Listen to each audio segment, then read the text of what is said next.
오늘 은혜 받으실 말씀은 요한복음 5장 1절에서 9절까지 말씀입니다. 요한복음 5장 1절에서 9절까지 말씀을 다 같이 봉독하겠습니다. 그 후에 유대인의 명절이 되어 예수께서 예루살렘에 올라가시니라. 예루살렘에 있는 양문 곁에 히브리 말로 베데스다라 하는 못이 있는데 거기 행각 5이 있고 그 안에 많은 병자, 맹인, 다리 저는 사람, 혈기 마른 사람들이 누워 물의 움직임을 기다리니 이는 천사가 가끔 못에 내려와 물을 움직이게 하는데 움직인 후에 먼저 들어가는 자는 어떤 병에 걸렸든지 낫게 되밀어라. 거기 38해 된 병자가 있더라. 예수께서 그 누운 것을 보시고 병이 벌써 오래된 줄 아시고 이르시되 내가 낫고자 하느냐. 병자가 대답하되 주여 물이 움직일 때에 나를 못에 넣어주는 사람이 없어 내가 가는 동안에 다른 사람이 먼저 내려가나이다. 예수께서 이르시되 일어나 내 자리를 들고 걸어가라 하시니 그 사람이 곧 나아서 자리를 들고 걸어가니라. 이날은 안식일이니. 아멘. 말씀을 전해주실 강사님은 온누리 교회의 이서진 목사님이십니다. 목사님 나오실 때 할렐루야로 하나님께 영광 돌리며 박수로 맞이하겠습니다. 할렐루야.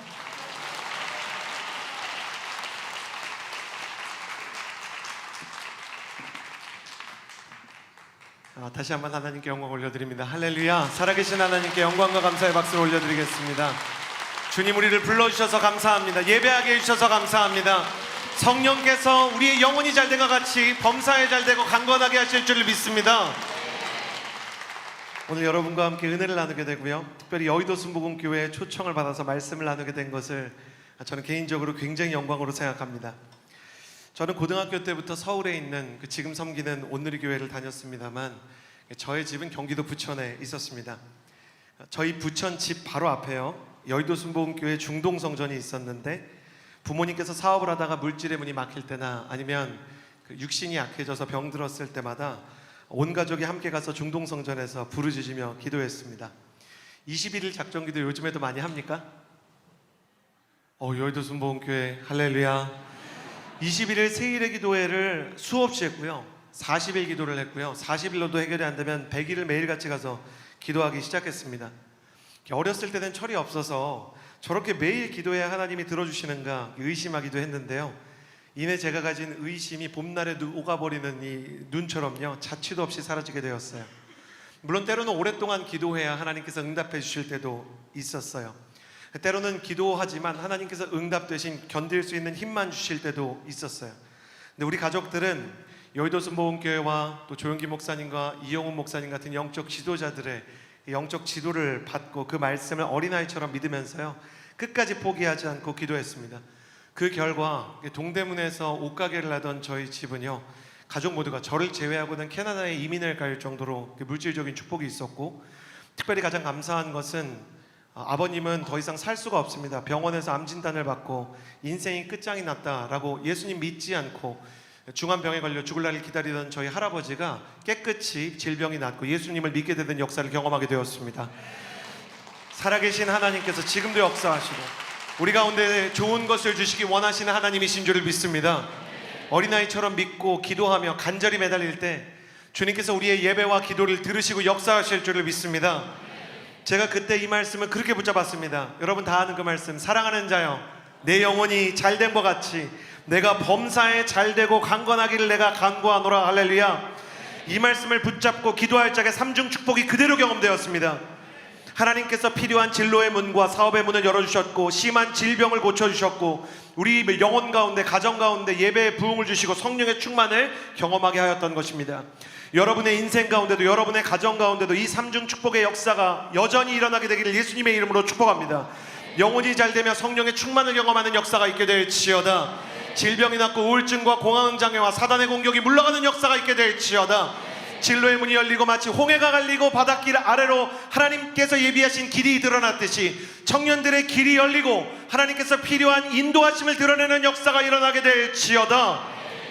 제가 순복음교회에서 너무 많은 은혜를 받고 또 온누리교회에서 신앙생활을 계속했고 또 온누리교회에서도 많은 은혜를 입었지만 집 앞에 가서 기도하면서 그때 그 순복음교회 목사님들이 인용하던 시편 91편, 103편 시간 될 때마다 읽으면서요, 내 입을 넓게 열라 내가 채우리라. 전 그 말씀이 진짜 입 크게 벌리라는 건 줄 알고 기도할 때 기도하고 하나님 앞에 어린아이처럼 간구했는데, 기도를 배우고 하나님 앞내에서 은혜를 누릴 수 있었던 어떤 시간들이 저한테 이렇게 빚진 마음을 가지게 했어요. 언제 내가 이 빚을 갚을까 생각했는데 하나님께서 오늘날과 같이 저를 순복음교회에 보내셔서 빚 중에 일부를 탕감하게 하신 역사를 감사하게 생각합니다. 저와 같은 은혜의 역사가 여러분에게도 있게 되기를 원하는데 두 가지 축복할 때 아멘 하십시오. 첫 번째, 사랑하는 여러분, 저는 여러분이 제가 청년기에 은혜를 많이 받고 또 영적인 거장들을 통해서 은혜의 큰 빚을 졌던 것처럼 큰 은혜를 받아서 감당할 수 없는 은혜의 빚진 자 되기를 예수님의 이름으로 축복합니다. 그리고 여러분이 조금 더 자라서 장성하게 되면요, 다른 사람들에게 그 은혜의 빚을 갚으러 다니면서 은혜와 말씀과 축복과 기적의 통로로 쓰임받는 여러분이 되기를 예수님의 이름으로 축복합니다. 지난밤에 성령님께 왜 부족한 저에게 이런 큰 은혜와 영광을 주셨습니까? 물어봤더니 성령께서 뭐라고 얘기하시냐면, 내가 겪었던 두 가지 은혜, 큰 은혜를 받았던 은혜와 그 은혜를 갚게 되는 쓰임받는 은혜를 이 순복음교회 청년들에게도, 12광주리 집회에 참여한 청년들에게도 내가 똑같이 주기 원한다 말씀하셨습니다. 사랑하는 여러분, 큰 은혜 받고 그 은혜의 통로로 쓰임받는 여러분 되기를 예수님의 이름으로 축복합니다. 그 은혜를 받기 위해 꼭 필요한 게 있어요. 부흥을 해서 예수 믿는 사람이 늘어나는 한 농촌 마을이 미국에 있었어요.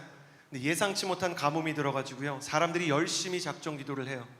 21일 기도를 하고 40일 기도를 하는데 작정 기도가 마무리될 때까지 시간이 지나도 이 가뭄이 해결될 것 같지가 않았습니다.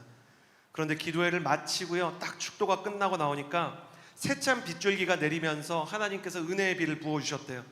성도들이 막 할렐루야 외치면서 막 찬양을 하는데 어린아이 하나 때문에 갑자기 분위기가 요즘 말로 가뿐싸 숙연해졌다는 거예요. 왜 그랬냐?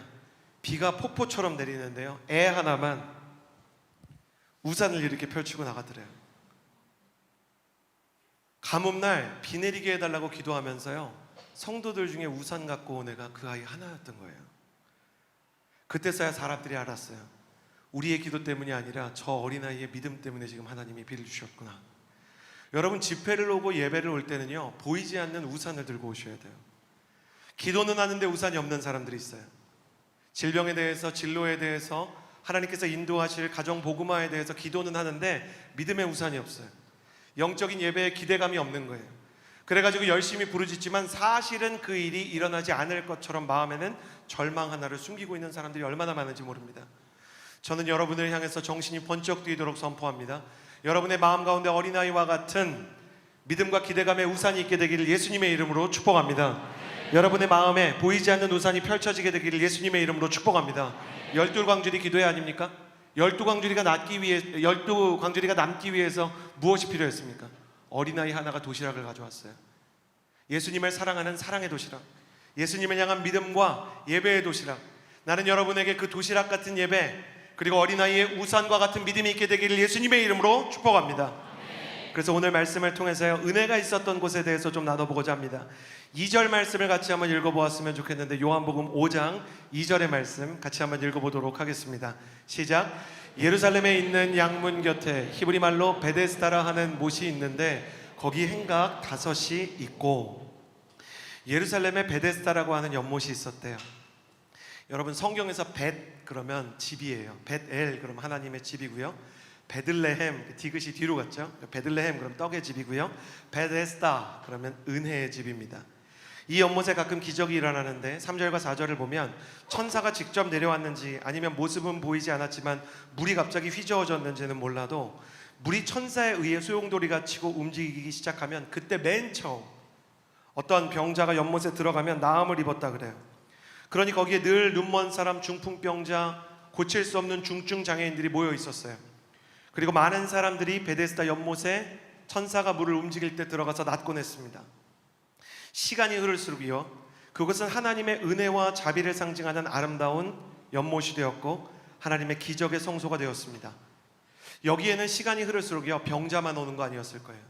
하나님의 능력을 보기 원하는 사람, 성령의 권능을 보기 원하는 사람, 하나님의 임재를 느끼기 원하는 사람들이 인산인해처럼 모여서 로마에 있는 트레비 분수 앞처럼 붐볐을 것입니다. 여러분 기억하십시오. 은혜가 있는 곳에는요, 사람이 모이게 되어 있습니다. 하나님의 손길이 경험되는 곳에 부흥이 일어나게 되어 있습니다. 우리 자매 여러분 그런 거 아세요? 사람이 배가 고파요. 점심도 안 먹었어요. 아침에 간신히 시리얼 먹고 하루 종일 일하다가 밤 9시에 들어오는데 엘리베이터를 타면 어떻게 되는지 아세요? 엘리베이터에 아무도 없어도 방금 쿠팡이츠가 치킨 가지고 이제 배달했잖아요. 그럼 냄새만 맡고도 그 치킨이 어느 브랜드인지 맞출 수 있습니다. 이거는 교촌이다, BHC다 맞출 수 있는 거예요. 사람이 시장하면, 굶주리면 후각이 발달한대요. 어느 쪽에 음식이 있고 어느 쪽에 맛있는 게 있는지 기가 막히게 알아차린다는 거예요. 심령이 가난하고 마음이 상한 사람들이요, 은혜의 후각이 민감해지게 되어 있습니다. 베데스다의 기적이 병자들의 것이었듯이 은혜도요, 마음이 병들고 인생이 깨지고 간절한 기도 제목이 있는 사람들의 것입니다. 그러므로 사랑하는 여러분, 여러분의 마음 가운데 베데스다를 사모하는 마음, 은혜를 사모하는 마음, 하나님의 손길이 아니면 살아갈 수 없다는 하나님을 향한 절박하고 굶주린 마음이 있게 되기를 예수님의 이름으로 축복합니다. 마태복음 5장 3절에 기록된 것처럼 심령이 가난한 자는 복이 있나니 천국이 저희 것이며 말씀하셨고, 의에 줄이고 목마른 자는 복이 있나니 저희가 배부를 것임이라 말씀하셨습니다. 사랑하는 여러분, 12 광주리 이 성회를 통해서 여러분이 영혼이 배불리 얻고 여러분이 은혜 가운데 성령의 임재를 경험하고 하나님의 기적의 주인공이 되는 역사가 있게 되기를 예수님의 이름으로 축복합니다. 내 마음이 상하고 인생이 깨졌기에 오히려 하나님의 은혜의 손길에 대해서 민감해지는 사람들, 하나님의 임재에 대해서 아주 예민해지는 영적 후각이 발전하는 역사가 일어날지어다. 여러분이 섬기는 공동체마다 베데스다처럼 은혜의 집이 되고 여의도 순복음교회 청년부가 베데스다처럼 기적의 성소가 될 줄을 믿습니다. 여러분이 밟는 곳마다, 여러분이 섬기는 곳마다 은혜의 집이 세워지고 놀라운 역사가 일어나고 중풍병자가 일어나고 인생 가운데 다시는 일어날 수 없다라고 소망을 포기한 우울증을 얻는 사람들, 공황장애를 앓는 사람들이 회복될 줄을 믿습니다. 그런데 문제가 있어요. 모두에게 이 베데스다가 은혜로 가득 찬 집이 아니었다는 겁니다. 5절 말씀 같이 한번 읽어보았으면 좋겠습니다. 5절 함께 읽겠습니다. 시작. 거기 38해 된 병자가 있더라. 수많은 사람이 나음을 받고요, 수많은 사람이 살아 일어나는데 이 은혜의 집 베데스다 구석에 조용히 주저앉아 있는 초라한 목격자가 있었어요. 여러분, 이걸 잊으시면 안 됩니다. 은혜가 충만한 은혜의 집에는요, 언제나 구석에 초라한 목격자가 있기 마련입니다. 그는 38년 된 병자로 몸이 잘 움직이지 않는 사람이었어요. 베데스다 연못에 있는 시간 동안 몇 번이나 물이 움직였지만 그가 몸이 불편해서 움직이지 못하는 사이 다른 사람들이 먼저 들어갔고, 다른 사람들이 누리는 기적과 타인이 받는 은혜를 물끄러미 바라보는 초라한 목격자로 추락한 사람이 되었습니다. 오늘 말씀을 보면요, 베데스다에서 은혜를 잃어버리고 초라한 목격자로 추락한 사람들의 증상들이 나타나 있는데요, 7절 말씀을 통해 은혜의 집에서 초라한 목격자가 된 사람들을 같이 살펴보기를 원합니다. 함께 읽어봅시다. 시작. 병자가 대답하되 주여, 물이 움직일 때에 나를 못에 넣어주는 사람이 없어 내가 가는 동안에 다른 사람이 먼저 내려가더이다. 베데스다의 초라한 목격자는요, 나보다 앞선 사람들이 많을 때 초라한 목격자가 되는 거예요. 다른 사람들이 먼저 들어갑니다. 이 사람이 얘기했죠. 같이 예배는 드리는데 나보다 영적으로 앞선 사람이 있어요. 나는 아직 방언을 못하는데 방언을 하는 친구가 있어요. 나는 1시간도 기도하지 못하는데 2시간, 3시간 기도하는 사람들이 있어요.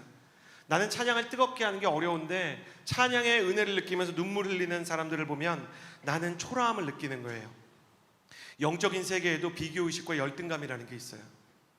나보다 앞선 사람들을 보면서 낙심하고 좌절할 때, 나보다 뛰어난 영적인 거인들을 볼 때, 나이는 똑같이 청년인데 나보다 훨씬 더 기도를 잘하는 사람을 볼 때 우리는 은혜의 주인공에서 추락해 초라한 목격자가 되는 것입니다. 베데스다의 초라한 목격자 두 번째는요, 나를 도와주는 사람이 없을 때예요. 내가 영적으로 침체가 됐어요. 기도의 줄기가 막혔어요. 그런데 나를 위해서 중보 기도해 주는 사람이 없어요. 나를 찾아와서 위로해주고 내가 교회를 떠나는데 나를 붙잡아주는 사람이 없는 거예요. 나를 위해서 눈물 흘리며 이야기를 들어주는 사람이 없고 내 아픔을 알아주는 사람이 없을 때 사람은 은혜의 주인공에서 초라한 목격자로 추락하게 되는 것입니다. 세 번째, 베데스다의 초라한 목격자는요, 뒤처지는 시간이 길어질 때예요. 이 사람이 38년 된 병자래요. 여러분, 사람의 영혼을 무너뜨리는 건요, 고난의 크기가 아닙니다. 고난의 무게가 사람을 짓누르는 게 아니에요. 고난을 가지고 있는 시간이 길어지면 사람이 점점 지치기 마련이에요. 한 미국인 심리학 교수가 말한 것처럼요, 가벼운 물컵도요, 내려놓지 않고 계속 24시간, 48시간 들고 있으면 어깨 관절과 근섬유에 이상이 생기기 마련이에요. 이 컵은 어린아이 하나도 들 수 있을 정도로 가벼운 종이컵이고 물 한 잔 들어있지만 이 한 300mg 들어있는 300g짜리 종이컵도요, 사람이 안 내려놓고 이거 계속 들고 있으면 무너지지 않겠습니까? 결혼을 위해서 기도하는데 배우자는커녕 연애도 시작되지 않아요? 그리고 진로를 위해서 기도를 하는데 취업은커녕 면접 보러 오라고 얘기하는 사람들의 전화도 오지 않아요. 서류에서 다 탈락하는 거예요. 유학을 가고 싶은데 열심히 기도를 하고 제출을 해도 나한테 오라는 나라가 없는 거죠. 시간 앞에 장사가 없는 겁니다. 시간이 흐르면 기도의 열기가 약해지고 오래된 기도의 제목은 마치 수치인 불명의 편지처럼 하나님께 전해지지 않은 것 같이 느껴질 때가 있는 것이에요. 사랑하는 여러분, 여러분에게 한번 물어보고 싶어요. 여러분은 타인이 받는 은혜에 단지 초라한 목격자로 전락해 본 경험이 혹시 없습니까? 여러분, 순복음교회가 어떤 곳이에요? 저는 오래전부터 이 순복음교회가 영적인 베데스다라고 생각했어요. 기적이 일어나고 중풍병자가 살아나고 암 환자가 낫고 귀신으로부터 사람들이 노임을 받는 것을 저는 여기에서도 참 많이 봤고, 그리고 오살리에서도 참 많이 봤어요. 이 교회는 하나님의 임재와 예수 그리스도의 자비와 성령의 권능이 있는 곳이라는 확신이 제 안에 있어요. 그러나 그렇다고 모든 여의도 순복음교회를 다니는 성도가 매주 한 사람 한 사람 다 임재와 은혜의 손길을 느끼는 것일까? 아니, 모든 사람을 떠나서 나는 매주 예배에 올 때마다 성령의 손길을 경험하는 은혜의 주인공인가? 아니면 다른 사람들이 누리는 은혜를 그저 물끄러미 바라보는 이 베데스다의 38년 된 병자처럼 초라한 목격자인가? 여러분, 최악의 수련회, 최악의 집회가 뭔지 아세요? 저는 청년 사역을 17년째 하고 있는데요, 청년 수련회, 청년 집회에서 최악의 수련회와 집회가 뭔지 알려드릴까요? 은혜가 없는 집회일까요? 그것도 굉장히 문제이지만 의외로 최악은 아니에요. 아니면 내가 참가하지 못했는데 사람들이 은혜를 받은 집회인가요? 그렇지 않아요. 내가 갔는데도 불구하고 나 빼고 은혜 다 받는 집회가 최악이에요. 나도 은혜 받고 싶고 나도 하나님의 거룩한 능력과 성령의 충만을 경험하고 싶은데 나 빼고 보니까 다 은혜 받아. 나 빼고 성령 충만에 막 난리가 나고 불을 받았어. 근데 은혜의 자리에서 나만 지금 소외감을 느끼면 마치 이런 느낌인 거예요. 다 봄인데 나만 아직 겨울인 것 같은 느낌. 은혜의 자리에서 느껴지는 소외감은 더 춥고 시리고 서럽게 느껴지는 것입니다. 이 베데스다의 38년 된 병자가 이런 초라한 목격자의 상태로 영적 침체를 경험하고 있었어요. 그러나 침체와 패배의 뒤처짐의 시간이 길어지는 그때 하나님께서 예수 그리스도를 보내서요, 그 사람의 영혼을 고치기 시작하십니다. 하나님, 저는요, 하나님 언제인가요? 이 초라한 목격자의 마음을 가지고 기도하는 그 사람을 찾아왔습니다. 나는 여러분의 인생이요, 초라한 목격자와 영적인 침체와 그리고 지연된 기도로 인해 열정의 불이 많이 식은 상태라고 하더라도 오늘 주님께서 초라한 목격자에서 여러분을 은혜의 주인공으로 바꾸시는 역사가 일어나게 될 줄을 믿습니다. 그래서 어떻게 이 초라한 목격자에서 은혜의 주인공이 될 수 있을까? 세 가지를 나누기를 원합니다. 첫 번째, 1절에서 2절의 말씀입니다. 1절 그리고 2절을 같이 한번 읽어보도록 하겠습니다. 시작. 그 후에 유대인의 명절이 되어 예수께서 예루살렘에 올라가시니라. 예루살렘에 있는 양문 곁에 히브리 말로 베데스다라 하는 못이 있는데 거기에 행각 5이 있고, 예수님께서요 베데스다를 들어오시는데 베데스다를 들어오시기 위해서는요 양의 문을 통과해야 돼요. 이 베데스다 입구의 대문 이름이요 예루살렘에 있는 많은 문들 중에 양의 문이었어요. 예수님께서 로버트 카이사르를 비롯한 신학자들의 글을 보면 예수님께서 양문으로 들어오셨기 때문에 베데스다 연못과 양문을 같이 병행해 두었다 이렇게 얘기를 합니다. 예루살렘의 8개 문 중에서요 양문은 굉장히 특별한 문입니다. 양문은 제사에 쓰이는 소나 양이 들어오는 제물의 출입구였어요. 그러니까 예수님이 이 양문으로 들어오셨다는 것은 중요한 영적인 메시지가 있는 거예요. 이미 이때부터 예수님께서는요, 우리를 위한 제물이 되기로 작정하신 것입니다. 요한일서 2장 2절과 요한일서 4장 10절을 보면 특별히 이 예수님이 우리를 위한 하나님의 제물이신데 화목제물이라고 부릅니다. 화목제물은 뭐냐면 번제처럼 다 불태우는 제물이 아니에요. 번제는 양 한 마리를 그냥 잿더미가 될 때까지 태우는 거예요. 근데 화목제물은요, 태우긴 태우는데 이거를 잘 구워서 일부 제일 좋은 넓적다리나 이렇게 안심이나 등심 같은 부분들은요, 식사로 다른 지체들과 이렇게 나누는 거예요. 예수님께서는요, 십자가의 제물일 뿐만 아니라 우리를 위한 화목제물이 되셔서 우리의 영적 양식으로 오셨다는 것을 보여주는 것이 예수님이 양문을 통과하는 장면인 것입니다. 예수님께서는요, 태어날 때부터 우리 성도들의 먹이가 되기 위해서 세상에 태어나셨어요.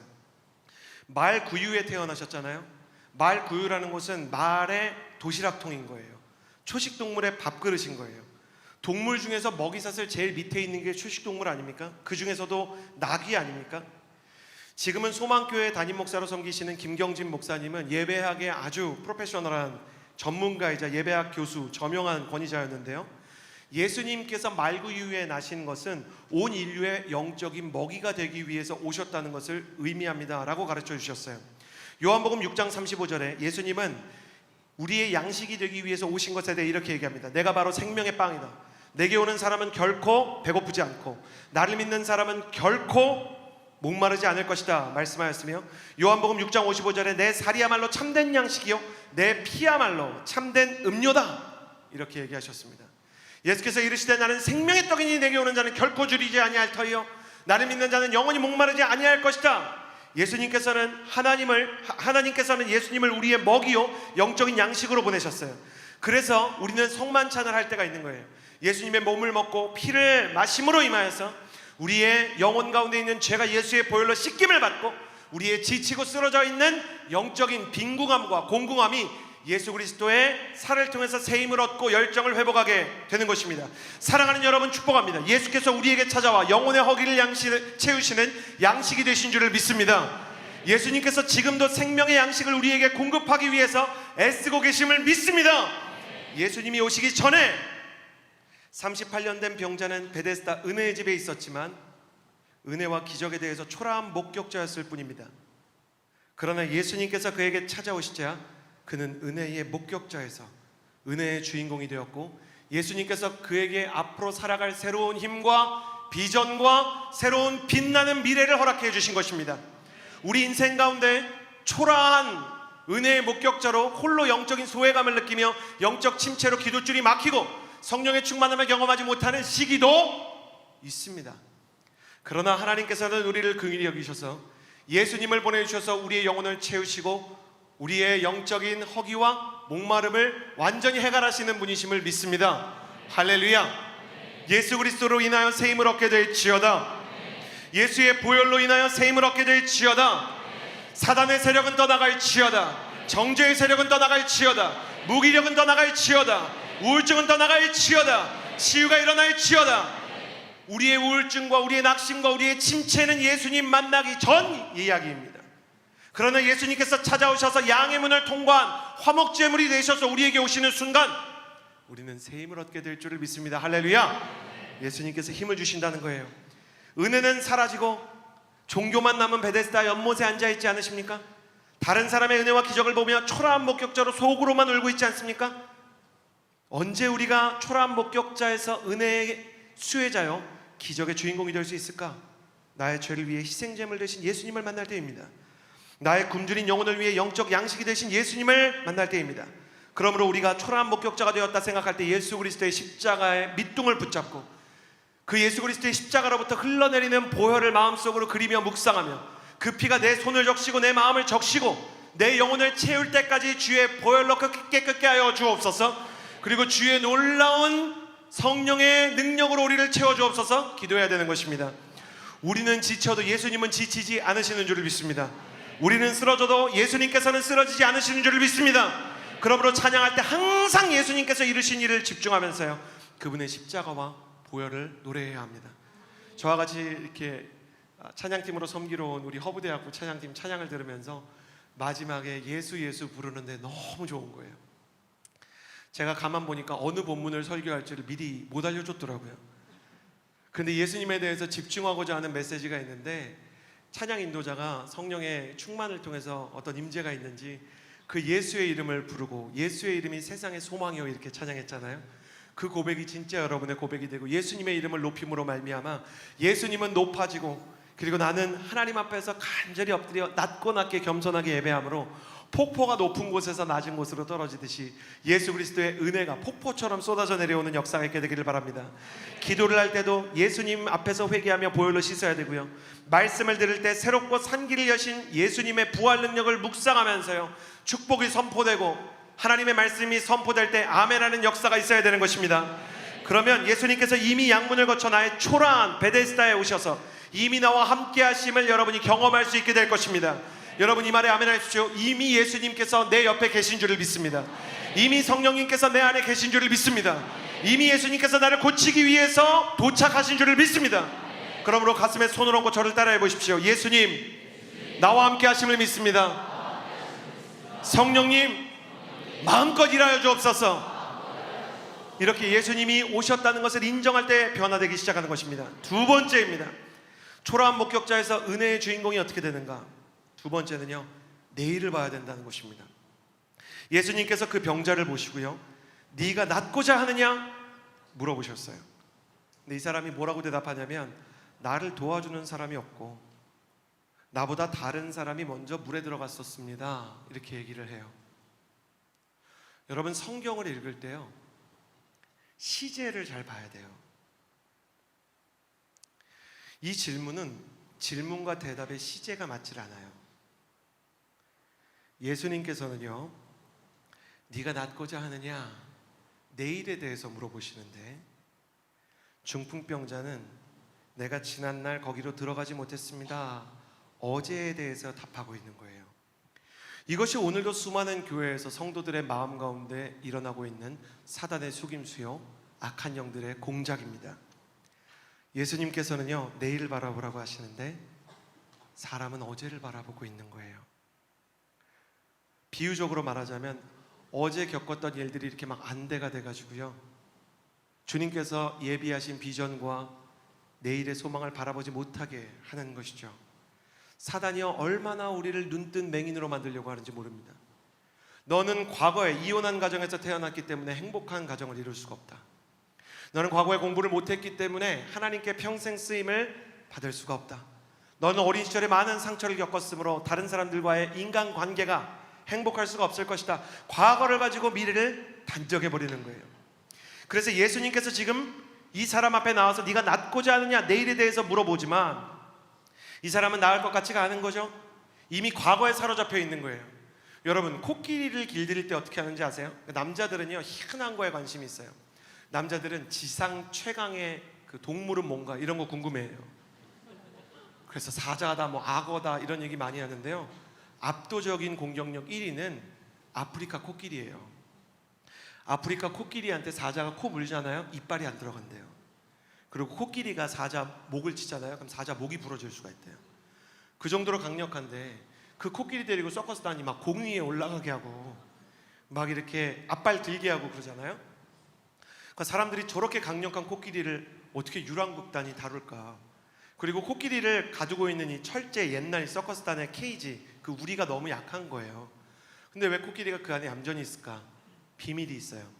어린 코끼리를 잡아다가요, 코끼리 발목에 사슬을 매고 이 어린 코끼리를 철제 말뚝으로 잘 고정해놔요.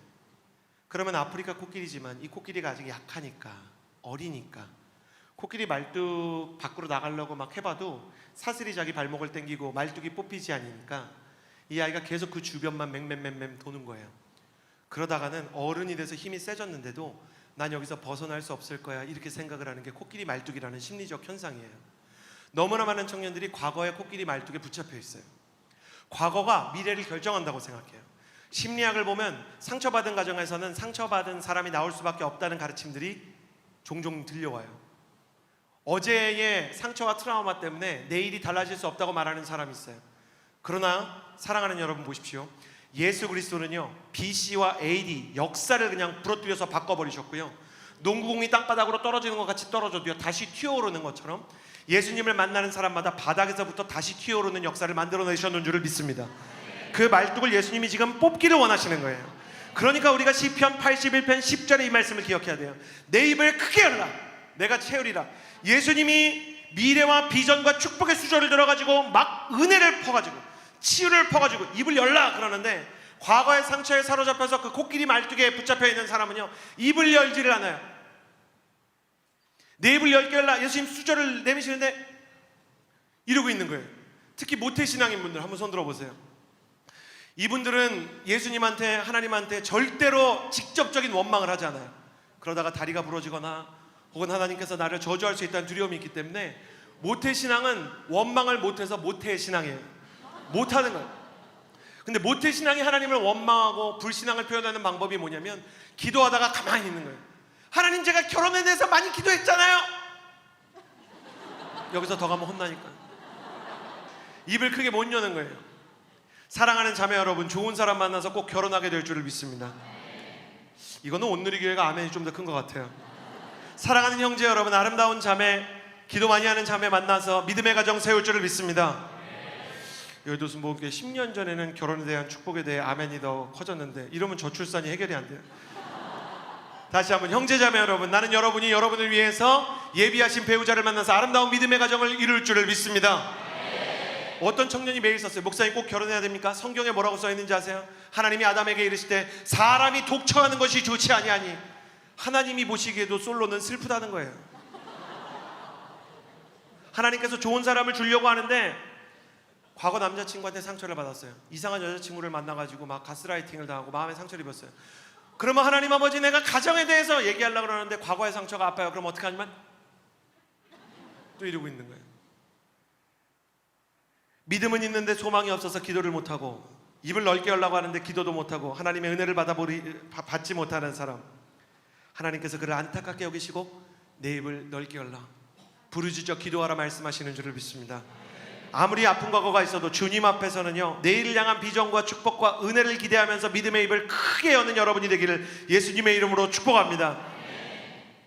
놀라운 사실은 38년 된 병자에게는 그런 믿음도 없었는데요, 예수님께서 그냥 그를 고쳐주셨다는 거예요. 왜 아무것도 요구하지 않으시고 믿음도 요구하지 않으시고 그가 과거 얘기를 하는데도 고쳐주셨을까? 이 38년 된 병자의 마음을 예수님께서 더 잘하셨기 때문이에요. 이 아이가 기도하기가 쉽지 않구나, 이 아이가 믿음을 가지기가 쉽지 않구나. 그래서 주님께서 그냥 그에게 역사하셨어요. 예수님께서는 믿음을 요구하실 때도 있고 네가 낫고자 하느냐 물어보실 때도 있었어요. 믿음을 요구하실 때가 있었죠. 마치 위대한 의사라고 해도 환자의 동의가 있어야만 수술하는 것처럼 인격적인 동의를 구할 때가 있는데, 그러나 의사들이 동의 없이 수술할 때가 있죠. 환자가 의식불명 코마 상태로, 혼수 상태로 왔을 때예요. 이 38년 된 중풍병자는요, 의식은 있지만 소망에 대해서는 코마 상태였어요. 믿음에 대해서는 인사불성 상태셨어요. 그러니 예수님께서 그의 상태를 아시고 그냥 고쳐주셨어요. 예수님은요, 우리보다 우리의 마음과 상태를 더 잘 아세요. 예수님께서 결혼에 대해서 기도하는데 쉽게 열리지 않는 청년들의 마음을 아시고, 진로에 대해서 기도하는데 스스로가 초라해 보이는 청년의 마음을 아시고, 뜨겁게 기도하고 싶은데 죄가 있어서, 연약함이 있어서 영적 침체를 겪고 있는 성도들의 마음을 알고 계십니다.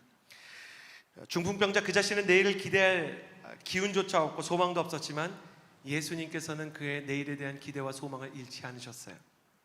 그러므로 여러분이 영적으로 침체했다고 해도 너무 염려하지 마시기를 바랍니다. 왜냐하면 예수님은 침체하지 않으셨기 때문입니다. 옆 사람에게 이렇게 선포해 주시겠어요? 하나님은 절대 지치지 않으십니다. 한 번 더 인사해 주시겠어요? 하나님은 너를 포기하지 않으십니다. 옆 사람에게 말해 주시겠어요? 하나님은 나도 포기하지 않습니다. 예수님께서 내일을 보게 하십니다. 그리고 다가와 주셔서 내가 낫고자 하느냐 놀라운 일을 일으킬 것이다 선포해 주십니다. 이 내일에 대해서 마음이 열리게 되기를 예수님의 이름으로 축복합니다.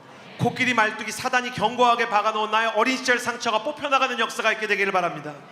여러분이 막 사단이 쳐놓은 우리와 철창을 그냥 뚫고 브레이크스루 돌파하는 역사가 있게 되기를 예수님의 이름으로 축복합니다. 그가 내일을 보게 하시는 예수님의 말씀을 들을 때 초라한 목격자에서 은혜의 주인공이 되었죠. 세 번째, 마지막입니다. 초라한 목격자에서 은혜의 주인공이 된 것은 절망의 과거를요 오히려 재활용하시고 역전시키시는 예수님이세요. 여러분 저를 따라 하시겠어요? 가슴에 손을 얹고 하나님 앞에서 낭비되는 고난은 없다. 하나님 앞에서 사라지는 눈물은 없다. 하나님 앞에서 잊혀지는 기도는 없다. 말씀을 보면요, 예수님께서 병자에게 말씀하시는데 일어나서요 어떻게 하라 그랬냐면 네 자리를 들고 걸어가거라. 저를 따라해 보시겠어요? 너의 자리를 들고 걸어가라. 너의 자리를 들고 걸어가라. 요즘 같은 봄에 여의도 공원 가면 돗자리 펴고 사람들이 앉기도 하고 눕기도 하죠. 당시 이스라엘에서도 사람들이 돌바닥에 그냥 누우면 힘드니까 좀 두꺼운 돗자리 같은 자리를 펴고 그 위에 앉거나 누웠어요. 예수님께서 이 중풍병자한테 그 돗자리 접어서 가지고 가라는 거예요. 이 돗자리는 그동안 타인의 은혜와 기적을 물끄러미 바라보던 초라한 목격자의 지난 날을 상징하는 상징물이었어요. 또 하나님을 믿으면서도 내일에 대한 소망과 기대를 포기했던 절망의 나이테에 대한 상징이었어요. 그런데 예수님께서 그 자리 들고 일어나라 말씀하신 거는요, 과거의 절망과 상처와 실패를 상징했던 그의 돗자리가 이제는 하나님의 기적과 축복과 은혜를 상징하는 은혜의 재료가 될 것임을 암시하는 거였어요. 사랑하고 존경하는 여의도 순복음교회 청년 여러분, 지금까지는 비록 우리의 삶이 초라하고 절망과 상처와 실패로 얼룩졌을지라도 그 얼룩진 과거의 돗자리가, 상처의 돗자리가 기적과 축복과 은혜의 증거가 되는 날이 올 줄을 믿습니다. 저는 이 과거의 돗자리를 들고 가라 이 말씀을 선포할 때요 생각나는 목사님 한 분이 계세요. 온누리교회에 제가 가까이 지내던 선배 목사님이 한 분 계셨어요. 근데 이분이요 다리에 큰 이 상처가 있는 거예요. 수술 자국이 있는 거예요. 목사님 이거 왜 그러세요? 한번 물어봤어요. 근데 목사님 대답을 안 하다가 온누리교회에서 가끔 이렇게 커플 매칭 사역을 하거든요. 그러니까 형제 자매 만나서 이렇게 좀 데이트도 하고 끄덕끄덕 하시는 분들, 여의도 순복음교회 목사님들 이거 간절히 바라는 분들이 있습니다. 이런 사역을 꼭 만들어 주셔야 될 것 같아요.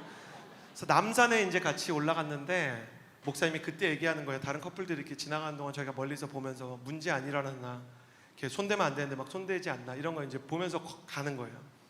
남산에 가는데 나 여기 왜 다쳤는지 물어봤었지. 나 대학교 때 농구를 하다가 무릎이 아예 반대로 돌아갔었어. 그래가지고요 이분이 계단을 올라가는데 전체 자세 좀 잡아주시겠어요? 계단 올라갈 때 우리가 이렇게 올라가잖아요. 근데 무릎이 돌아가가지고 완전히 굳어버린 거예요.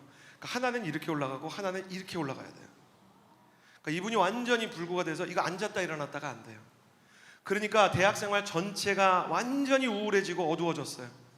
그런데 CCC 수련회를 갔는데 별 기대도 없이 갔던 그곳에서 성령께서 만져서요 3년 동안 안 펴지던 다리를 단번에 고쳐주셨어요. 그래가지고 이 목사님이요 아내를 그 여자친구를, 당시 여자친구를 불러다가 너무 감사한 건 이 예화 쓸 수 있도록 그 여자친구가 결혼해 주셨어요. 그러니까 사모님이 돼서 제가 예화 쓸 수 있는 거죠. 딴 분이면 이제 못 쓰는 거잖아요. 근데 이 여자친구가 나왔는데 그 주차장에서 이걸 했다는 거야. 이거 여보 이거 돼. 그러니까 자기야 이거 돼. 그러니까 여자친구가 그 자리에 주저앉아서 감사 기도를 하면서 하나님 앞에 영광을 올려드리면서 주저앉아서 펑펑 울었다는 겁니다. 하나님께서 말 그대로 다리가 완전히 부셔지고 안진뱅이처럼 굳은 다리가 된 사람을요 고쳐주셨다는 거예요. 그렇게 결혼을 했는데 이번에는 7년 동안 아이가 안 생겨요. 애가 있었으면 너무 좋겠는데, 그런데 7년 만에 아이가 생긴 거예요. 그러더니 이제 핸드폰으로 아이를 위해서 녹음한 이 목사님이 직접 노래한 이제 파일을 들려주는데 깜짝 놀랐어요. 이 목사님이 노래를 너무 못하는 거예요. 아이 태교에 해로울 것 같아요. 그러니까 아이한테 이렇게 유해한 매체를 틀어주어도 되는가, 금지곡으로 지정해야 된다 이런 생각이 드는데 이분이 갑자기 그런 말을 해요. 나 지금 축구도 하고 농구도 하잖아. 그러니까 저희 막 어울려서 같이 축구했거든요. 선배 목사님이랑. 그쵸, 목사님 진짜 불구가 됐다고는 믿어지지가 않아요. 내가 가끔 이 얘기하면 성도님들이 너무 은혜 받으시고 용기를 얻는데 막상 나는 그런 생각이 들어. 그러는 거예요. 내가 그렇게 힘들었나? 그 정도로 기억이 안 난대요. 그리고 7년 동안 아이가 생기게 달라고 기도하면서 낙심도 많이 하고 상처도 많이 받았는데 아이가 생기고 나니까요 내가 그렇게 괴로웠었나 이런 생각이 든대요. 이제는 그때 괴로웠던 그 마음이 잘 기억이 안 나서 오히려 예화를 쓸 때 힘들다는 거예요. 그러면서 저한테 말하기를 기도하는 사람한테 제일 좋은 건 언젠가는 그 아픈 시간이 기억도 안 날 만큼 하나님이 좋은 날을 주신다는 거다 이렇게 얘기를 하는 거예요. 그러면서 이분의 상처가 영광의 흔적이 되고 기적의 흔적이 됐다는 거예요. 여러분이 가지고 있는 상처가요, 나중에 하나님 앞에서 내가 과거에 이렇게 불안한 가정에서, 이렇게 가난한 집안에서, 이렇게 질병을 가지고, 이렇게 연약함을 가지고, 이런 우울과 공황을 겪으며 살아왔습니다 라고 말하면 사람들이 못 믿게 될 줄을 믿습니다. 선생님이 그러셨다고요? 장로님 그러셨다고요? 아유, 권사님 말도 안 되는 소리 하지 마세요. 항상 행복해 보이시는데 언제 우울했다고요? 사업이 어려웠다고요? 지금 장로님 사업 규모를 생각하면 있을 수 없는 일. 하나님이 진짜 그렇게 하셨습니까? 그때 가난했던 사진을 찍어놔야 돼요. 오늘 가면서 셀카 하나 찍으세요. 인스타그램에 올려놓으세요. 초라한 오늘을 남겨본다. 그리고 샵 해가지고요, 내 돗자리 이런 거 이렇게 써놓으세요. 약간 싸이월드 감성처럼 오늘도 나는 눈물을 흘린다 이런 거 해놔야 돼요. 찌질한 나의 과거를 그냥 박제를 해서 하나님이 이렇게 찌질하고, 이렇게 부족하고, 이렇게 소망이 없었는데도 불구하고 나 이 사진 아니면 이제 막 오그라들 정도로 나 그때가 기억도 안 난다. 그 상처가 과연 내 인생에 진짜 있었는가? 흔적도 남지 않고 깨끗해지는 역사가 일어나게 될 줄을 믿습니다. 그러므로 우리도 과거의 절망과 아픔과 상처를 만났을 때 절망하지 아니하고 그 절망과 아픔과 상처를 오히려 기도의 제목으로, 예배의 도구로 삼아야 될 줄을 믿습니다. 찰스 스펄전이 이런 말을 했어요. 누가 머리카락을 다 셀 수 있겠습니까? 사람이 만약에 자기 머리카락의 수를 다 셀 수 있을지라도 염려의 수와 슬픔의 이유와 상처의 개수는 일일이 다 셀 수 없을지도 모릅니다. 근데 잘 들어보세요. 스펄전이 이렇게 말했어요. 그런데 우리의 염려와 슬픔과 아픔이 그렇게 많다면 우리의 기도 역시도 그만큼 많아야 되는 거 아닙니까? 슬픔의 이유 하나당 기도의 이유 하나가 생기는 것이니 말입니다. 우리는 연금술사가 되어야 합니다. 이 말을 잊지 마십시오. 연금술사가 모래바닥에서 금을 건져내듯 우리도 염려와 근심의 모래사장에서 기도 제목에 금을 건져 올리듯 기도의 연금술사가 되어야 합니다. 사랑하는 여러분, 지금까지는요 은혜의 초라한 목격자로 살았을 수 있습니다. 그러나 이제부터는 예수님께서 당신을 은혜의 주인공으로 부르시는 줄을 믿습니다. 초라한 목격자로 살았던, 믿음과 소망이 흔들렸던 모든 청년들이 오늘 은혜의 주인공이 될 줄을 믿습니다. 예수님께서 양의 문으로 들어와 십자가의 보혈로 나의 인생을 씻어주실 줄을 믿습니다. 예수님께서 나의 과거에 대해 이제 눈을 감고 내일을 향해 눈을 크게 열어주실 줄을 믿습니다. 심지어 나의 절망과 상처와 아픔의 자리도 허비하지 않으시고 간증의 도구 되게 하시고 예화의 도구 되게 하시고 은혜의 증거와 기적의 감동의 재료로 변화시켜 주실 줄을 믿습니다. 좋으신 하나님 감사합니다. 더 이상 은혜에 대해 초라한 목격자로 살지 아니하고 은혜와 기적과 축복의 주인공이 되게 하여 주옵소서. 예수 그리스도의 피 묻은 보혈로 말미암아 내 인생의 과거와 상처와 실패의 말뚝이 뽑혀나가는 역사를 경험하게 하여 주옵소서. 실패가 두렵고 내일이 막연하여 부정적인 말들을 쏟아내지 않게 하여 주시고 믿음의 말로 내일의 문을 넓게 열며 주님께서 내일을 물으시면 내일 주님께서 나를 통하여 역사하실 것을 믿습니다라고 기도하는 하나님의 사람이 되게 하여 주옵소서. 다시 주님을 향해 믿음과 소망과 사랑의 예배를 드리며 주와 함께 동행하는 거룩한 기적의 주인공이 되게 하여 주옵소서. 예수님의 이름으로 기도드렸습니다. 아멘. 이제는 우리 구주 예수 그리스도의 은혜와 하나님 아버지의 사랑과 성령의 교통하심이, 때로는 은혜의 집 베데스다에서도 초라한 목격자로 전락해 마음 가운데 소외감과 낙심을 느끼지만 예수 그리스도의 임재로 인하여 다시 은혜와 기적과 축복의 주인공으로 살아가기 원하는 주의 모든 청년들, 또한 온라인으로 그리고 세계 열방에서 이 예배를 함께하는 주의 백성들 머리 위에 이제로부터 영원토록 함께하여 주시기를 간절히 축원하옵나이다. 아멘.